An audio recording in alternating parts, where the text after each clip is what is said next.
Hello, welcome to Edupedia World. In this session, we're looking at making complaints. In English, it is best to use an indirect approach when making a complaint, so that you don't seem impolite or rude. One way to do this is to apologize for having to complain. For example, "Sorry to have to bring this up, but the hot water system leaks. Sorry to have to say this, but it's simply not up to the standard."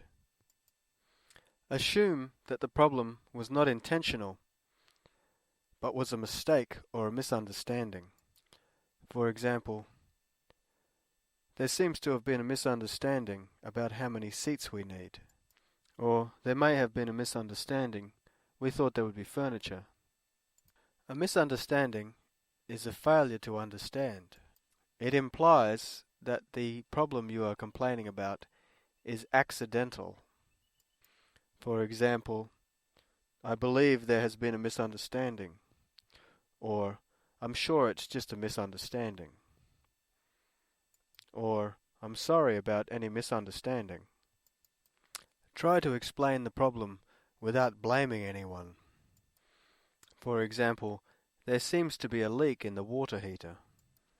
"There seems to be a problem with the lights." Sometimes you can suggest a solution. For example, "There seems to be a problem with the steering. Would you like me to take it to a mechanic?"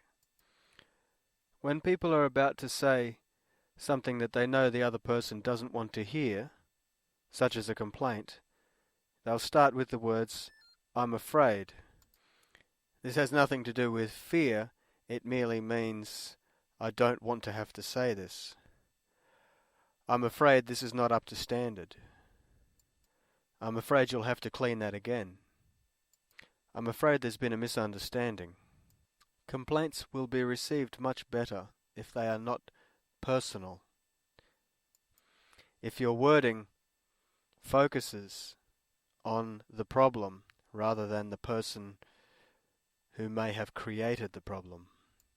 For example, instead of saying, "You said the room would have a fridge," you could say, "There seems to have been a misunderstanding about the fridge." Or instead of saying, "I told you to have the car back here by 8, you could say, "It seems we have a misunderstanding about what time to bring the car." If someone complains to you,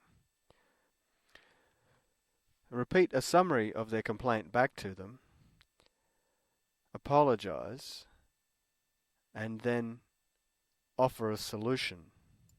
For example, "So the tire was flat when you came to it.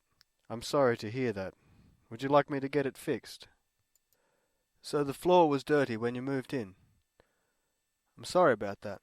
Can I send someone round to clean it?" "I'm sorry, I must have misunderstood you. It won't happen again." We don't say, "I had a misunderstanding." We say, "I misunderstood." But if you complain to somebody or they complain to you, you might later say, "We had a misunderstanding." You can also say, "I misunderstood that." "I misunderstood that there was a time limit." You can explain your misunderstanding using "I thought." "I'm sorry, I thought they were free." "I'm sorry, I thought you were still on the phone." "I'm sorry, I thought everything was in order." Many English-speaking people do not like to complain. They would rather avoid a conflict. For this reason, they will complain in a very indirect way.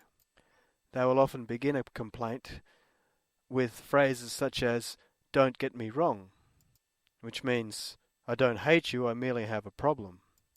"Don't get me wrong, but this is not what I expected at all." "Don't get me wrong, but this is not what I would call first class." Another way to explain your problem is to say, "I'm not happy with something." "I'm afraid I'm not happy with the service here." Or, "Sorry to have to say this, but I'm not happy with the service." "I'm not happy with the meal." You can even say, "I hate to say it." "I hate to say it, but I'm not happy with the way this turned out." You can say, "I hate to say it, but I'm not happy with the state of this room." You can then add more information using there is or there's. There's a hole in the wall. There's no hot water. There's a stain on the carpet.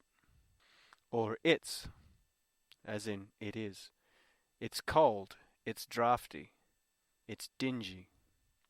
So when you make a complaint, be polite, be focused on the problem, and try not to make your complaint sound personal.